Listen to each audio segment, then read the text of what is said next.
Chapter 22. So disgusting. Zhou Jin frowned as he looked at the filthy mess on the ground. This overwhelming stench. Could it be excrement? Excrement?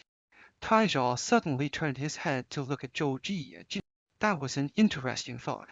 In other words, besides the 9 of them and the animal masks, there was someone or something else here. Whoever or whatever it was seemed to have been living here for a long time, or there wouldn't be so much excrement left behind. The group searched around, but couldn't find any needles or bandages. There was no pharmacy or clinic outside the convenience store either. If they blindly went out to look, Han Wai probably wouldn't last that long. What should we do?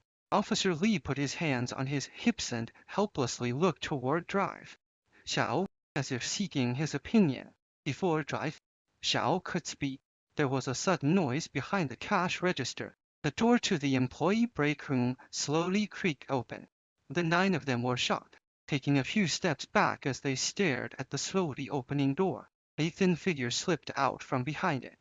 Upon closer inspection, it was a girl so emaciated she barely looked human, making it impossible to guess her age. Her cheeks were sunken, and her eyes bulged outward, as if all the flesh on her face had vanished. She licked her cracked lips and curiously looked at the group. After a brief moment of stunned silence, she seemed to snap back to reality. She hurriedly straightened her filthy, ragged clothes, spoke in a hoarse voice. "Welcome." Officer Li tried to make sense of what she was saying and seemed to understand. The clerk, the girl nodded. Yes. No one said anything more, sensing that something wasn't quite right.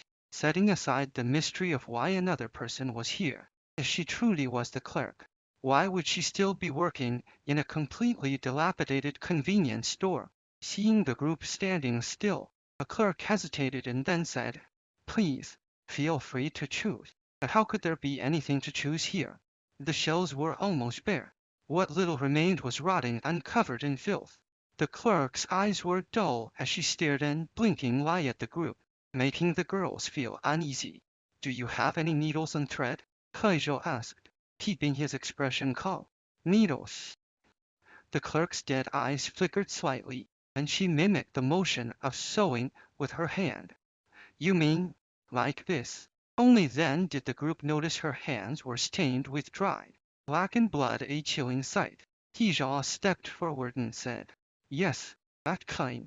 Will you sell it? Are you crazy?" Zhou Jin, who used to think of himself as the bravest man on earth before meeting Taizhou, was now too scared to talk to the clerk. "This woman is not right in the head, can't you see?" "So, what if I can?" Taizhou said evenly.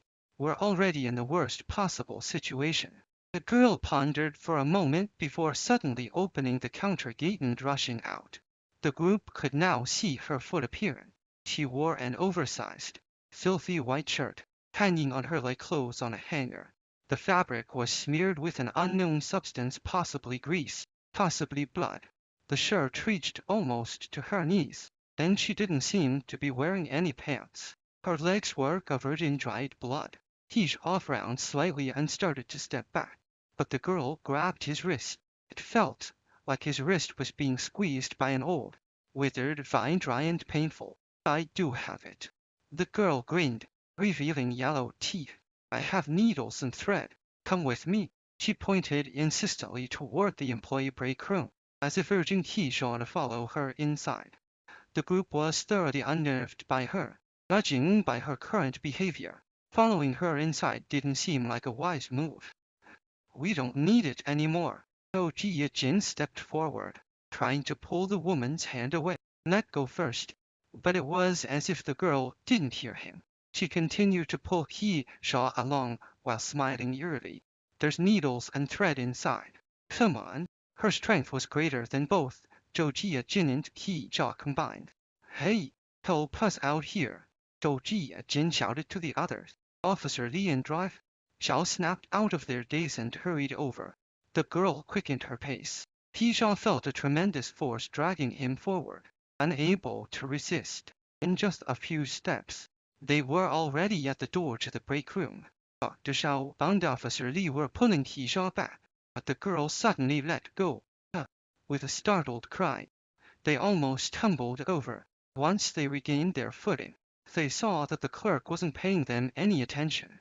Instead, she turned around and started rummaging through the room. The four men, still shaken, looked around the room. It was slightly cleaner than the outside. A folding bed sat in one corner, its sheets yellowed with age, and a large fresh bloodstain was visible in another corner. A rusty stove held a pot, bubbling away with something inside. The clerk was digging through an old box. Where is it? Needles and thread, she muttered to herself as she tossed cans, old magazine, and kitchenware out of the box. Dou-Ji Jin scratched his nose and glanced at the pot. You know, I'm actually kind of hungry, he whispered to Keisha. If she wasn't so crazy, I'd ask if I could have some of whatever's cooking. Keisha glanced at the pot. Inside, something white was boiling. He was starting to feel hungry, too. You'd eat something from this place? Officer Lee asked. Who knows how filthy it is? But it smells really good. Dou-Ji Jin wasn't wrong. Thanks to the pot, the room smelled fragrant, masking the foul odors. What are you cooking? Dou-Ji Jin asked, gathering the courage to inquire further. A piglet, the clerk answered. A piglet? Now interested, Dou-Ji Jin started to head toward the pot. But the clerk suddenly exclaimed, I found it. She turned around, holding something in her hand, and gleefully said, Look, needles and thread. Officer Lee stepped forward and saw the item, looking a little troubled. It wasn't needles and thread at all. It was a rusty fishhook and a tangled bundle of fishing line. He glanced over at Drive Xiao, giving him a subtle look, after for a moment, then stared at the fishhook and line and asked, Miss, do you have any other needles and thread? No. This is all I have. Do you want to buy it?